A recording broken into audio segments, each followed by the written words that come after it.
Hi there. I'm here. I'm Hi. here. There you are. Hello. Thanks for bearing with us. Thanks for There having you me. are. Ah, brilliant. Hello. Nice to see you. Nice to see you. Nice to see you too. Thanks for bearing with us. It's the first time we've done a continual webinar stream, so we're learning. I am so impressed. I've been on a couple this week, and everybody's actually stumbling about. So I think you're doing very well. Oh, thank you. I've been doing quite a few bits of hosting, but not like continual talking while I'm trying to sort out other things. So yes, thank you. And did I get hopefully I sort of describe what you're going to talk to us right? It sounds like a really fascinating talk with so much incredible knowledge that you have. So I'm ready to get sort of powered up. Right. Yeah. Well, I hope I can meet your expectations. Sure. Mostly it'll be, just a sort of sharing of how we see this present moment. But also the real aim is to sort of is to hear from other people and to see what point of connection can we make, and where does our own agency actually lie. Do we have any power? Do I make any difference? Do I matter? All those questions. Yes, to all of Yeah, that. yeah. Everything we talk about on Pebble, like people do Yeah, make a difference. yeah. And if you are watching and going to be sticking around for Indra's talk, then do pop questions in the chat function or the Q&A function. They're both open. And I will pick up on those questions and help facilitate them as we go through. Well, I'll wait till you're finished and then we'll do it at the end. But I'm going to pass over to you. I'm going to turn my video off, but I'm here. And Shall we wait until 11 o'clock? Because I think Ooh, people probably won't really know that it's sorry. starting early, so to speak. Yeah, no worries. Yeah, I'm still in the zone of Jamie's wonderful meditation, just yeah. going slow. I can imagine now anything is possible, right? I know Jamie's power. Yeah, quite transfixed on a Friday morning, I have to say. Yeah, yeah, amazing. And how are Um, you? Are you doing anything for the summer solstice this weekend? I was just reminded today that it's the summer solstice. I think during lockdown, I've been in this almost perpetual just zone of action, almost but from a quiet place. Mm, But it seems it doesn't seem that connected to days and nights and weekends and holidays and schedules. yeah, Even though your schedule gets full, it seems to be almost like we're moving in a different realm now of definitely. connection and thinking coming alive, and people's possibilities suddenly in that space with you. And it's quite a different way of being. And Zoom is a very particular vehicle for that, to be honest. I mean, I've never met you, but look at us. We're talking as if I'm closer to you literally than I would be if you were at a table. Absolutely. Well, especially the 2 meter rule, you are definitely. Exactly. I know. I think Zoom, getting over our Zoom fear, I think, has allowed us to kind of just see so many more people and peer into other people's lives and connect so much more. But obviously, we are still missing that physical connection. But I very much agree with you.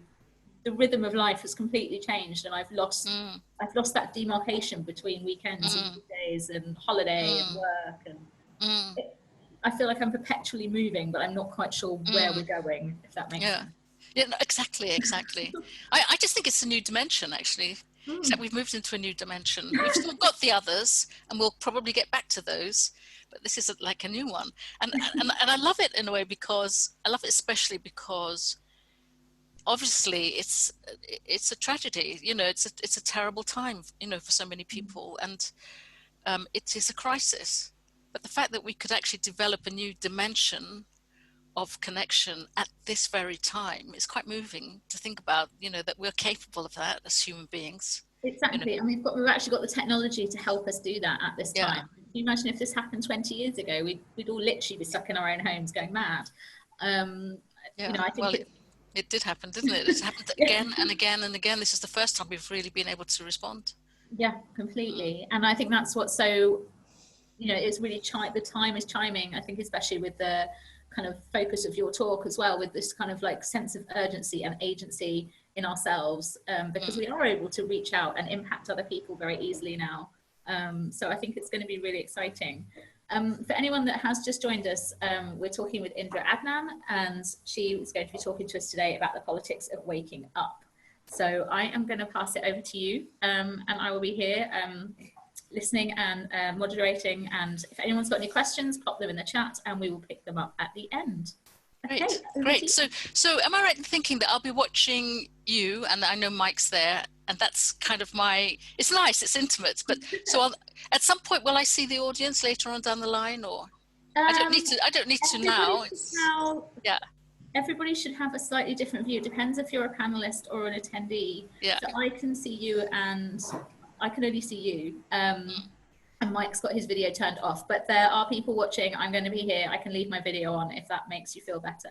Yeah, I think in a way it might actually. Yeah, okay. Thanks, Georgina. It's nice to have somebody to see, to connect with. I'm going to turn my mic off though, so you can't hear me moving around if I need to move. So but enjoy. Thank you, and hello everyone. I can't see you quite, but I sort of sense that you're there. And I'm going to spend the next half an hour or so taking you through my idea of what is going on right now and how I would describe a new politics that could arise as a result of this moment that we're in, or is arising in the moment that we're in. So I'm going to share a screen. Excuse me for subjecting you to a PowerPoint. It's not full of diagrams and too many words, just nice pictures mostly. So do gather any questions that you might have as I'm doing that. So it's a little bit of always a bit of okay, good. Can you see that all right, Georgina? Yeah, lovely. I will move to,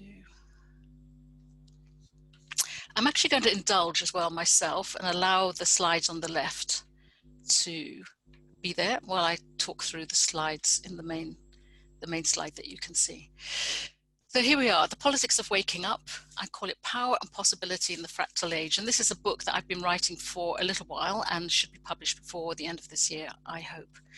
And the reason I started to write this book was because I've been active in politics in a number of different ways for most of my adult life.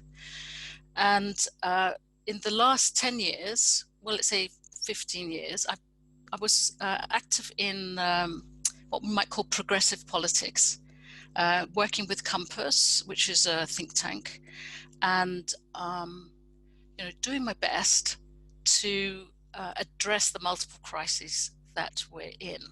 As Georgina said, my background before that was I'm a journalist. I wrote for a long time for The Guardian and for the Huffington Post. I'm also a psychotherapist. And also for a period of time, I did two other things. One is I ran the London Integral Circle, which was to do with integral thinking. Some of you may be familiar. And another thing was that I ran the Soft Power Network. Now, soft power is something I'll come to a little bit later on, but just hold that in your mind as an international relations term. That means the opposite of hard power. So if hard power is force, soft power is like the power of influence, the power of attraction. So having done this for 20 years or so, I did eventually get to the point where I thought I need to study politics specifically, become political, act as part, put myself on the line, if you like. And I was part of the Labour Party working for Compass, but I also stood to be an MP. And during that time, I was really I became more and more disillusioned with politics. Standing to be an MP, in fact, was what I called a near-death experience. It was very unfriendly, it was very hard, it was full of compromises. I felt that I couldn't be myself in standing. I didn't succeed, probably for all the good reasons that the person who did succeed was a much better politician than I could ever be. But even as this was occurring, so much was happening in our country. And it actually was at the time of Joe Cox's murder, just before Brexit, that I decided I really have to step away from this kind of politics and try to find an alternative. So when we founded the alternative, the question was, and the question is today, if politics is broken, What's the alternative? Is there something else that could work better for us as human beings with agency, looking to address the triple crisis that we face? And in that period that I was investigating what was wrong with the old politics, I realized, and many of you who know me or who know our work will know that this is our mantra. Only 2% of people, only 2% of the eligible electorate, in fact, is a member of a political party. So that 2% are designing the entire political discourse that our media is feeding on. So what we think of as politics, or what the political narrative is coming really out of the 2% who are really interested and have bought into this process and are part of the culture. Westminster, in that sense, is a bubble. It has its own life. But we're buying into that all the time. We're buying into that narrative, we believe. And largely it's a story of our powerlessness and our irrelevance, in fact, to the political process. We only get to vote every 5 years. And even when we vote, even if you're a member of a party, there's very little for you to do other than to knock on doors and get the vote out. And when you're voting, you've got a choice of a handful of parties, 2 or 3, 4, maybe 5 across this country, but only 2 are really making the weather, and they've got to be implacably opposed. So we're bought into this politics of opposition that really don't echo the way most of us would like to see change happen. There's no room there for collaboration or cooperation. It has to be you have to be a winner or a loser. So this culture of politics ultimately is what gives rise to the frustration and the anger, and it all culminated that day in the death of Joe Cox. So right at the heart of the question of what could a new politics be is the question, what is a human being? So if I looked into the heart of the old politics, the question of what is a human being is something like Homo economicus. We need money above all. We need a roof over our head. We need food. We're material entities. And that's how politics will try to serve you. Now, of course, we are material entities, and of course, we do need resources, physical resources. But there's so much more going on that causes both problems and solutions.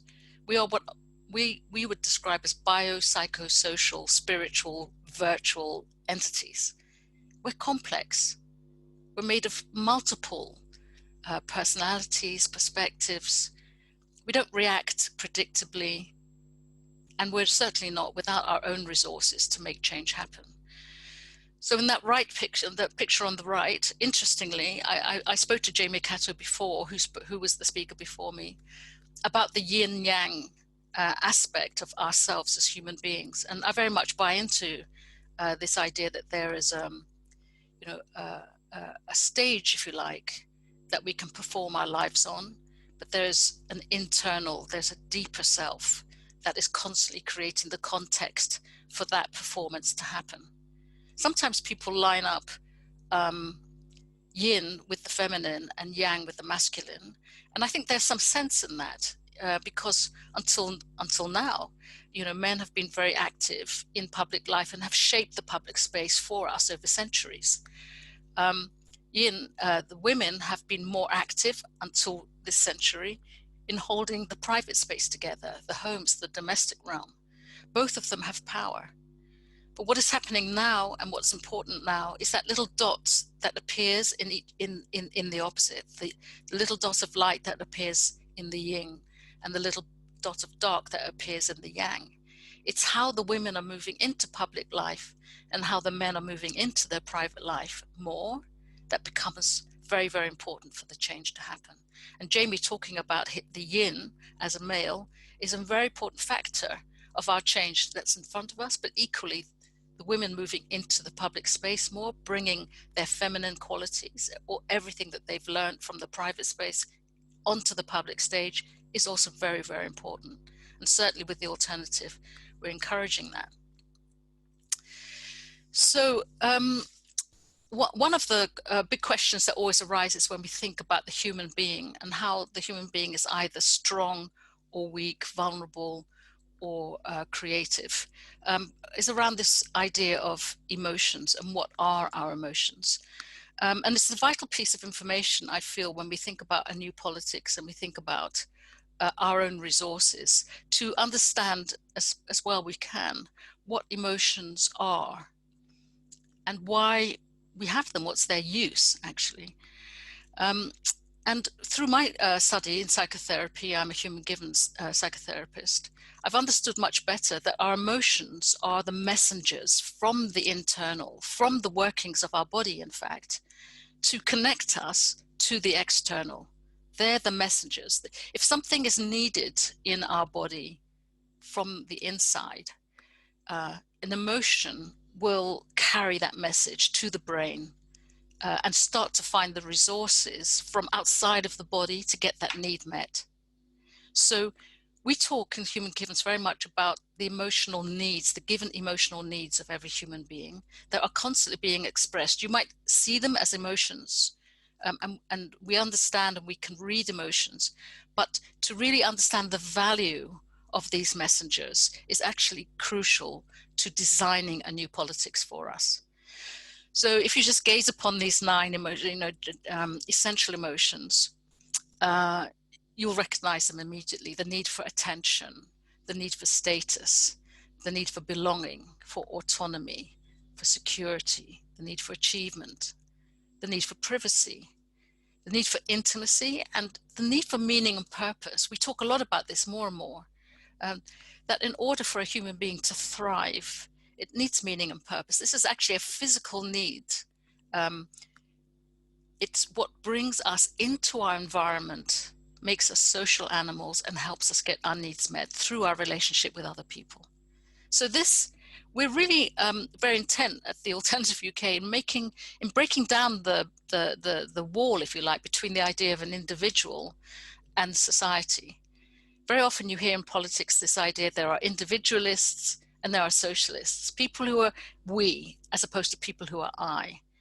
And it's actually a fake distinction. Every human being is capable and needs to look after the self. Jamie, I think, really emphasized that. But that person who's looking after the self is equally, essentially looking after their society as well in their community. Without the community, that self won't be able to thrive. So this interdependence between the I and the we is core to our understanding of how we should organize ourselves for a better politics. At the same time, the very important emphasis is on our capacities. Another aspect I feel of the current politics is to not really trust the people. Trusting the people is the key, actually, to being able to meet the current crises, all the different current crises.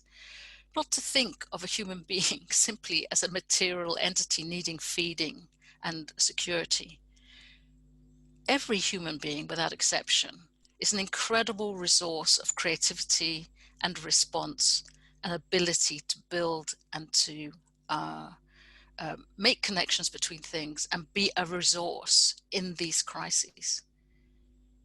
It's the tragedy of our human development that human beings have been instrumentalized, turned into machines, used for bullshit jobs so that only a tiny amount of their capacity is used. Think of any person you know as having these kinds of capacities that make you complex, radical, creative. I'd just like to emphasize for the next slide this question of the dreaming brain. I want to emphasize it because I hear many people now talking about the need for a new narrative, the need for a new story about us, and also the ability to dream, the ability to yearn, and then and then to ask, what should we do with all of that? So I'd like to just dwell on that for a little bit and ask you to think about the dreaming brain as a capacity that we have. Everyone can dream. But in fact, it has a number of different functions that the more we understand how the dreaming brain works, the more that we can make it useful for ourselves in meeting these crises. So the first one, I just want to describe that the dreaming that we do at night has a very specific function. It's a flushing of our emotions, in fact. Emotions that are trapped in the body. For example, you might react to something strongly in the course of a day. You might not have time to deal with it, right? But if that was to build up in your body too much, too many of these emotions, your body would literally overheat. And if people don't have a chance to dream at night, this heating of the body is something that can cause, in the end, it can cause depression. So what the dreaming brain is capable of doing is actually looking at the nature of that emotion overnight, using all available images and thoughts and headlines and stuff that you've gathered during the day, using all of that and create new metaphors in your thinking brain that can answer that emotion. So that's the reason you wake up with a story in your head. Your brain is capable of turning dangerous emotions into stories for you to remember when you wake up, and that story has helped you to, in a sense, take away the potential danger of the power of that emotion. So it's quite amazing to think of what it is that we're capable of doing every single night. We're turning our emotions into metaphors and telling new stories. Sometimes the stories are really outlandish. You can't believe what you dreamt last night. But if you think about it carefully, you'll see that there are elements of things that you picked up during the day, maybe a headline or maybe something that you saw in the street. Your brain will have used all of that to turn it into a coherent story that you can understand, and somehow that will help you to bring the power of that emotion more into control. So that's what you're doing all the time, and that's what we're capable of. So we can do that, in fact, when we're asleep, but we can also do it when we're awake. The second aspect of the dreaming brain is this ability to be in trance and create trance. So trance is very important, for example, for learning and for feeling care, for making connection. If you're paying attention at all to what I'm saying now, you're slightly in a trance, and I'm able to talk to a part of your brain that is constantly processing what I'm saying. Just for a moment, I'm having some effect. I'm having some influence on the way that you think. You can turn away at any point. You can close your eyes. You can decide not to listen to me. But these moments of trance in the course of a day are how we're learning. They're how we're developing our thinking. But then think about what it is that brings you into a trance at any point, and whose trance are you in? The third aspect of the dreaming brain that we're all very familiar with is the imagination. Again, we're in a period now of really highlighting the role of the imagination to get us out of the mess we're in. And that's very, very important. But of course, the imagination also has the role of petrifying us. For example, you see, a spider and some sort of what happens at that moment if you're an arachnophobe like I am? What happens actually that causes your whole body to shudder and to go into some sort of arrest? It's your imagination. Something has triggered your imagination so that you can imagine this tiny thing has immense powers over you. So imagination and all the functions of your dreaming brain are in a sense, they're immense, but they can be for good and for evil. They can be constructive, but they can also be destructive. So think about that as we move into the next slide. So I think this is maybe a quote that many of you will be familiar with, from Antoine de Saint-Exupéry, who wrote The Little Prince. And it's a quote that we use. I hear a lot of other people using it. about the importance of being able to yearn and to long, like to connect with yourself and understand what in the depths of your busy life, where you've been instrumentalized by so many things, what is it that you're yearning for indeed. If you want to build a ship, don't drum up the people to collect wood, and don't assign them tasks and work, but rather teach them to long for the endless immensity of the sea. And this is something that we at The Alternative are always reminding ourselves. It's not about building a new politics, it's about the yearning and capturing of people's deeper longings for something much better than this. But even as we're doing that, we have to remember this too, that even as we are dreaming, we're also in a dream. Somebody else has created an immense dream for us that we are unconsciously taking part in all the time. So I think we're familiar with the phrase, the American dream. This is an idea that if you go to America, anybody can become successful, anybody can be president. You know, we have a democracy, we have freedom. This is a dream, right? You know, of course it's true for some, but more and more we're understanding that it's not true for the most people. And that's the catastrophe that the American people are now in, is waking up to the fact that the American dream is becoming a nightmare. But what about us? What is our own dream that we're here in the UK? What is the Great British Dream? What was the promise of the British flag? How true is it? At the moment, our statues are toppling all over the country. What is that if not the toppling of the Great British Dream? How can we live with that one dream collapsing before us and needing to, in a sense, replace it with another dream? This is not a simple thing to do, and it needs to be done with people together in relationship to each other. I'm just mentioning the Chinese dream there because the Chinese dream, really, it is a thing. But it only really came into being as an industry because of the American dream. So the Chinese understood you need a dream, and you need to show the world your dream, and you need to invite people into your dream. And that's why the Chinese dream became a huge multi-billion-dollar industry. So when we wake up, what are we waking up to? One of the real features of this last year is this sense that something is happening. We're waking up to the fakeness, if you like, of the dreams that we've been part of for possibly most of our lives. The dreams of the growth economy, the dreams of the consumer addiction, the dreams of our safety and security, the dreams of trust and authority. I mean, there's many things we're waking up to now. Really understanding the plight of the Black people. I imagine there isn't a single one amongst us who hasn't moved this week to another level of understanding. However much you thought you understood, you understand more this week.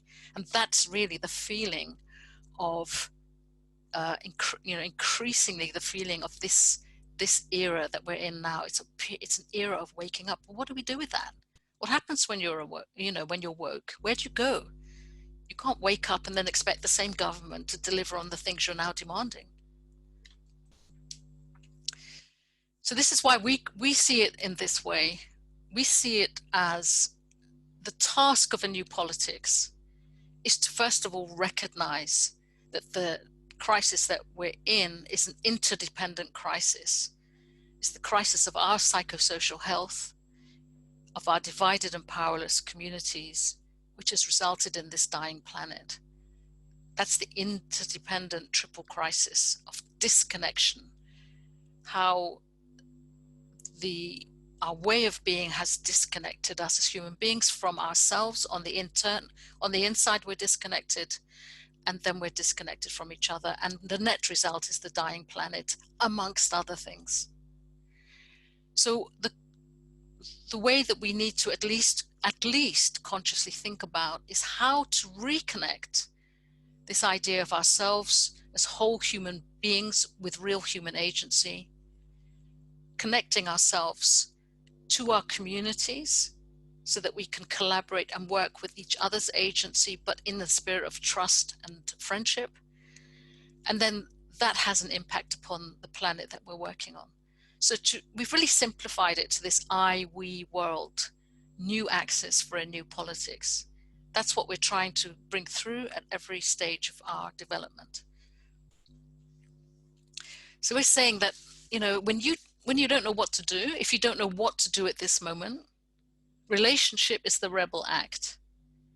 If the current economy and the current politics and our way of being until this moment has been to disconnect us, to reconnect yourself with other people is the act of creating a new politics. That's it at the core. So coming together with people that you haven't met before, in particular, make relationship with the other, whoever the other is for you. And then doing the work of your own human revolution. So we talk with excitement about the revolution that could be coming as if it's something outside of ourselves. What we're always emphasizing is that the real work is done on the inside. Your ability to get over yourself, your ability to get over your resistance to other people or to change, you're building your strength, you know, for recreating, reimagining your own community and the planet that will result from that reimagination. There's an internal strength that we have to be willing to really hone and take responsibility for.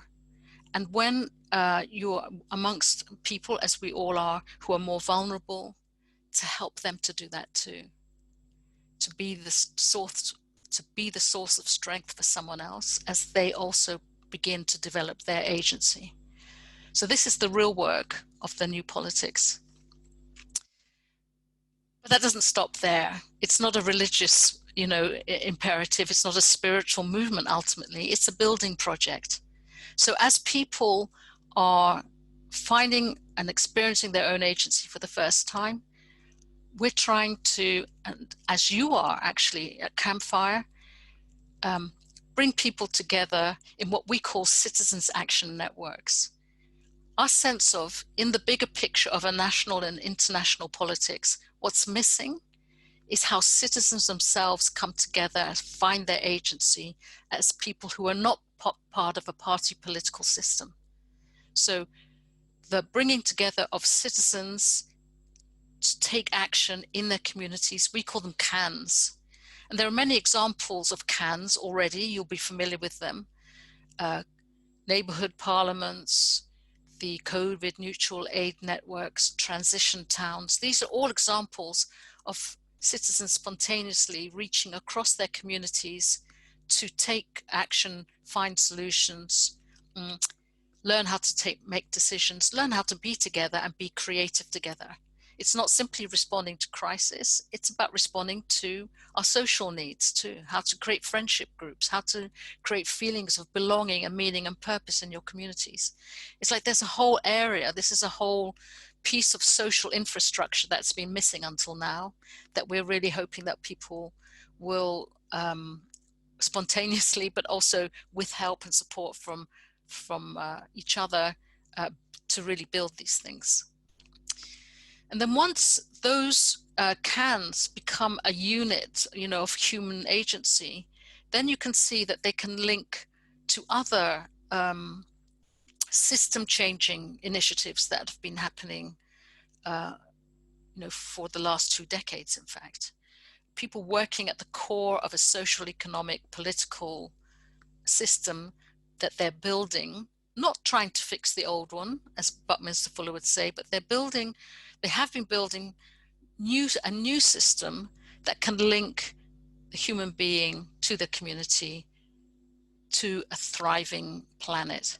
So all of those, some of you will be familiar with some of those movements and system level actors. Some of you won't. You can meet them all at the Alternative UK. But I can tell you now that none of those people will be able to do the work they're doing unless there are individuals like yourselves doing the work of discovering your own agency and being part of a bigger system that has this impact upon the planet. So it's really, you are the system. And these are some of the expressions that people like yourselves have created, as they are also discovering their own agency. So I just want to throw one more word into this mix, which is the idea of the fractal. So many people will say, what difference will it make? Here I am living in X, a group of friends, a group of friends of mine, we've started something, we're willing to step up, we're slowly beginning to connect to the other people in our community. We can see, where the social enterprise is, where the resources are. But what difference are we going to make? How do I matter? How do we matter? We're so small. And this is really something that I've intuited myself through my spiritual practices. But in fact, there's also a science of fractality. And I really encourage you to read Karen O'Brien's book, which is just out now, in fact. I'll put the link into the chat box later on, which is called You Matter More Than You Think.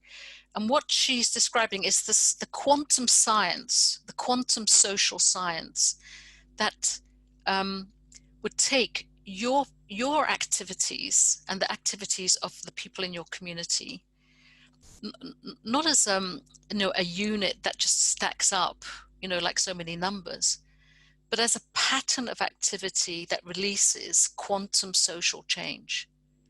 It's how what you're doing connects to what so many other people are doing, that you can share from each other, you can replicate, that things can spread across the globe like a virus, right? So we've got the virus already being, in a sense, performed for us, the speed of it, and how we've been together now over these past 13 weeks across the globe. We've been able to share something, an experience. Imagine that your prototype or the thing that you're working on at the moment could spread across the globe in the same way, waking people up, inspiring, giving them tools. Everything that you do has the potential of becoming quantum and affecting the entire globe. And the more that you think about it in this way, the more that you design what you're doing in the image of something that other people will be able to copy and benefit from, the more it's likely to have that effect. And we're building that, as I say, as much as we can at The Alternative every day. So that's it. I've slightly gone over my intended amount of time, but I really hope it made sense to you. Looking forward to some questions, and if there's anybody there. And here's The Alternative. That's our front page. There's 6 ways, as you can see, of entering into the conversation. 6 different kinds of person who might be moving towards a new politics. But once you're in the Lumio groups that are behind these entry points, you'll be able to meet each other and start any projects you like. So thanks very much for listening. I don't know who is listening, but lots of people have been listening. Hopefully I'll see some of you soon. Lots of people have been listening. Thank you so much, Indra. It's been some absolutely fantastic bits of that, and I know a couple of bits really resonated with people, especially like the relationship as the rebel act, and this joining together of community as a way of creating a new politics, and that's what's so important. I wanted to ask you, you were talking about that. I did go into a bit of a trance with all the dreaming stuff, and a lot of people in lockdown have been dreaming a lot more vividly, a lot more randomly. Have you been seeing that as well, that people are trying to sort of process all this change through their dreams in this time? Yeah, I think that's exactly what's happening. I mean, if we were to write this as a story, it couldn't be more poignant. It's almost as if as a world, it's been a tale of two lockdowns, right? So half the world has been given this time to stop and to dwell upon life. In fact, it's people's life. It's very personal. It's possibly catastrophic. They are being given some time to think about what is going on. The other half, and I'm sure it's not a 50-50, but the other half have had their lives immeasurably speeded up. Yeah. You know, the dangers are there for them twice as much as they were before. They are much more in the line of fire. It's literally as if we've sent them off to war. You know, and as I was saying to you before, you know, when we did have a war before, and it's being evoked again, the Second World War, the First World War, Churchill, and, you know, whatever, it's all coming back into our imagination right now. What could we do here in the UK? Most of us could only imagine how bad it was for other people. And I think that's, again, what we're doing. We're being invited to imagine not only what's happening around in the world, but, you know, we're watching every day the plight of those people who are on the front line for us. And this things like the spontaneous coming out onto the streets and clapping, that's an emotional, spontaneous reaction. And I do believe you're right. You know, everybody's trying to process, you know, with their dreaming brain. It's hard. And I think a lot of people are not getting the sleep they wish they had because they can't process it, in fact. Definitely. I think sleep patterns have, you know, got all mixed up. And I know we were talking before about sort of the days and the weeks becoming a little bit muddled, and time seems to speed up and slow down in a way that perhaps we haven't experienced before. And maybe part of that is because our sleep cycles have been sort of disrupted as well. But I also wanted to pick up, I mean, this has been such a disruptive time, but going back to your idea of, you know, the agency is with us and with our local communities, I think a lot of people have actually been surprised at what they can achieve locally under some really stressful conditions, with no notice. You know, we've all seen the rise of local WhatsApp groups and mutual aid groups and getting stuff started and pivoting businesses really quickly. And I think this has shown us that we have a lot more agency than perhaps we thought 6 months ago. In our own lives, in our own communities, we can question stuff that perhaps seemed unquestionable only a short time ago. Absolutely. And, you know, even as I'm listening to you, I feel like moved, because deep inside ourselves, we already knew that, right? You know, we already knew it. You know, people evoke the war, or they evoke, you know, other times of crisis, and they know that we as human beings are capable of doing that. The question is, why do we need reminding all the time, right? What happened this time was very specifically faster and more efficient because now we have the internet. So my take is that we've been in this revolution for about 20 years, right? And we've been building our capacity to respond to our own capabilities much better. So now, instead of simply putting notes through people's doors, you know, we are able to organize on WhatsApp and so on.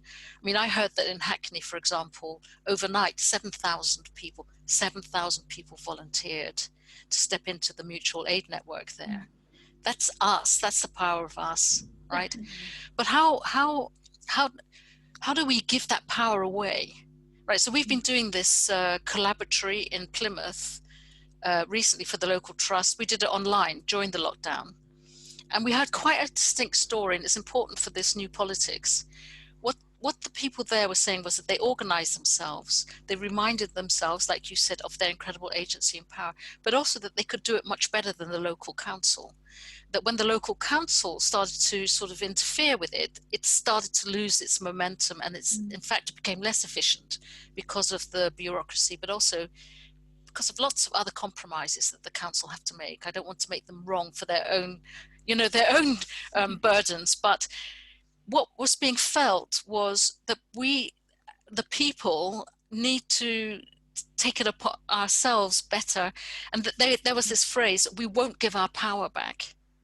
Right? We're not going to give our power back. And I think this is a moment where people will be thinking more and more, okay, if we're going to develop our own agency here, what else do we want to look at? What other choices are we going to make? You know, and then I don't know how many of your listeners are familiar with things like flat pack democracy, where citizens get together and then they take over the local council, so that the local council becomes properly participatory, people-led.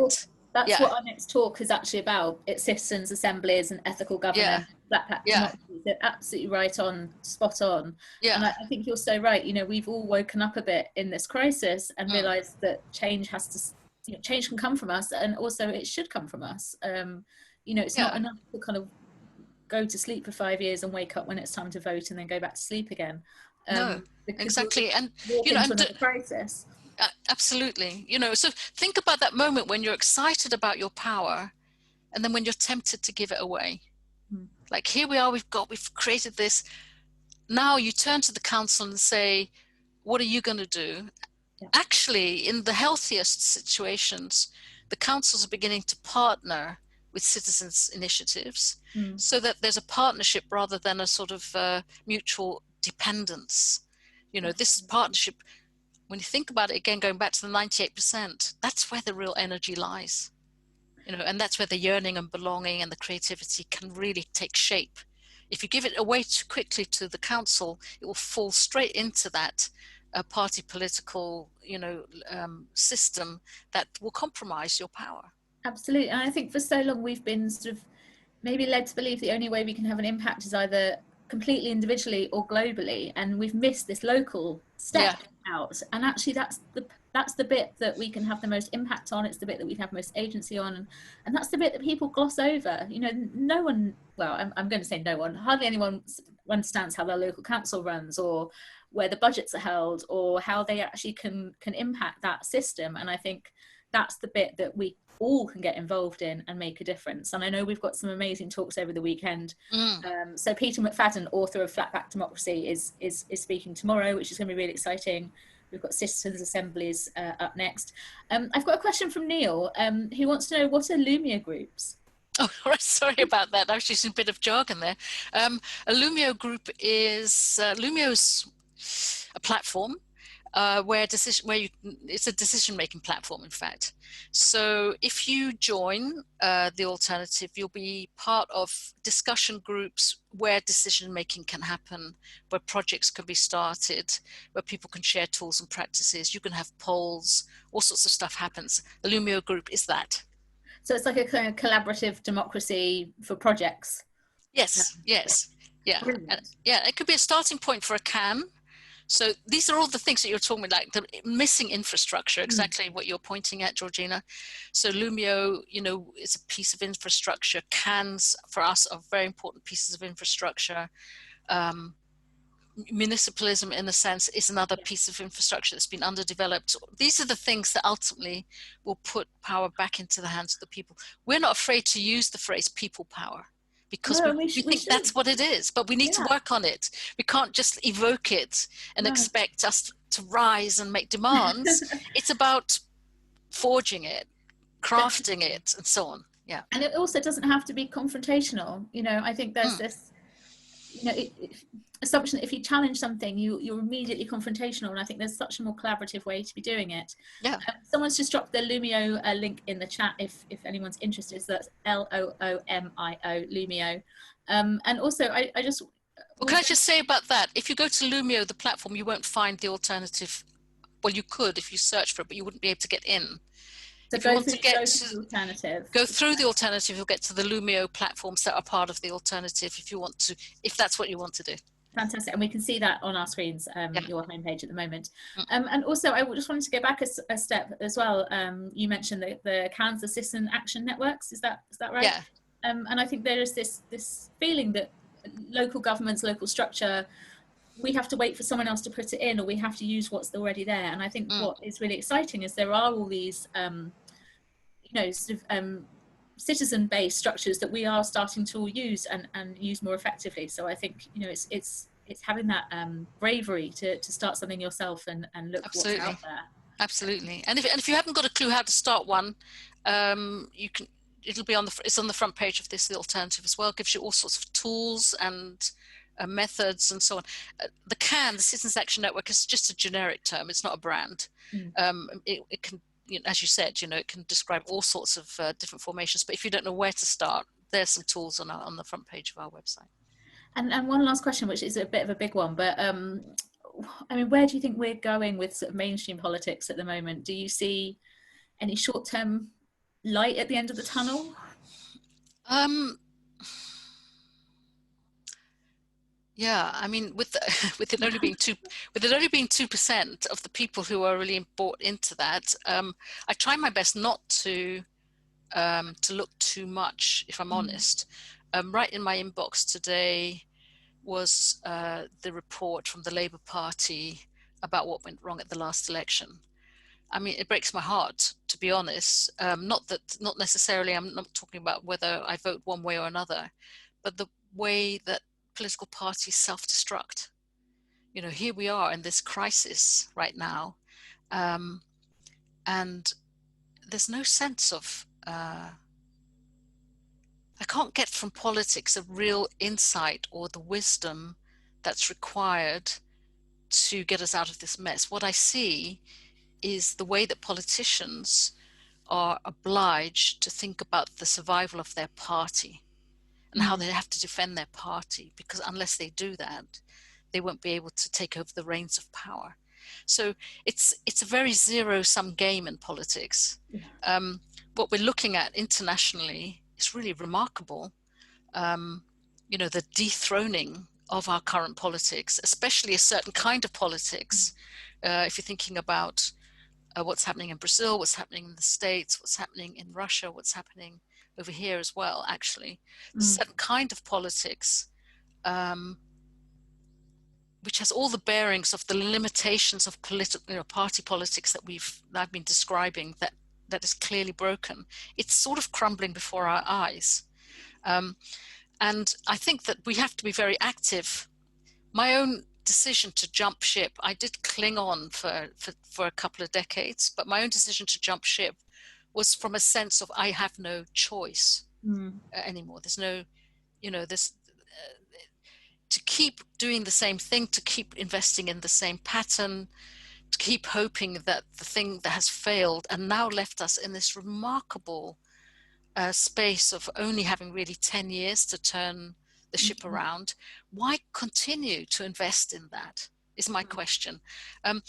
Having said that, the people who are doing the good work of trying to reform politics from the inside, I give you, all my best, and I send you the strength you need to do that. I'm not saying nobody should do that. If that's your choice to be working in that field, thank you for doing that. But if you're disillusioned with politics, like I am, or like most of the people I meet are, it doesn't mean you've got nothing to do. There's a much bigger thing to do, right? And my sense that I personally, I feel excited a lot of the time, almost in the same amount as I feel the sadness and the tragedy of things. I also feel within that the excitement of the possibility. And I have a young child myself, not very young actually, 25-year-old myself, 20-year-old, 30-year-old. And the story, in the national papers is that we've somehow sold that generation down the line. But I am convinced, and I share this with them every day, that they have such a future of really alternative way of being in this world. There's so much possibility for them that I'm envious, actually. Definitely, there seems to be less hierarchy for them, and so much more potential, and so many different ways that they can go. And I think as well, there's more understanding and tolerance, which is so nice to see, and that's perhaps where we should put our hopes towards. There's also less expectation. I'm just going to say, that even those young children who feel now the loss of some part of their education, don't miss the fact that this is an incredible moment of education for all of us. What we're learning now, I never learned at school. No way. And that's what we need to hold on to. And I think, going back to your the root of your talk, finding that connection with each other, finding that relationship with each other, learning from each other, that's where we're going to find the push, the progress, and the light that's going to take us forward. Thank you so much for what a wonderful talk, and really totally inspiring. Thank you, Georgina. Where can people find you, apart from the alternative? Should people find you there? Are you on social media? How can they follow up? Yeah, I didn't actually, my name isn't even there, so people would find it hard, but you can find me, 1 second. Oops. Yeah, the alternative is The Alternative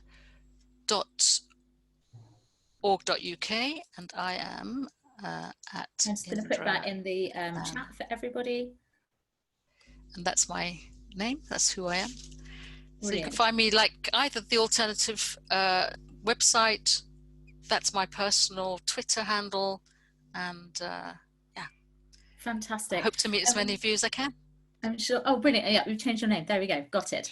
Natalie says, thank you so much. Great point about this being an educational experience for the next generation. Chris is saying a brilliant talk. Thank you very much. So you've obviously really sort of stoked some imaginations there, really fired people up on a grey Friday morning. So thank you. Thank you so much. And I can see Pete there. Amazing what you're achieving here. Thank you so much, guys. I'll be watching and listening. Yeah, great to hear what you're saying, Indra. And we've spoken, I think, regularly over the last, 4 or 5 years about whether how we can change it from the inside, the whole system. Yeah. Possible, really. But as you say, all power to people like Caroline Lucas, Clive Lewis, and Dawn Butler, the small number who are really plugged in and really hoping that widespread change can come. They've given their lives, let's face it. They've given their lives, but now we really need to bring up the troops, right? We need to be the cavalry coming over the horizon now.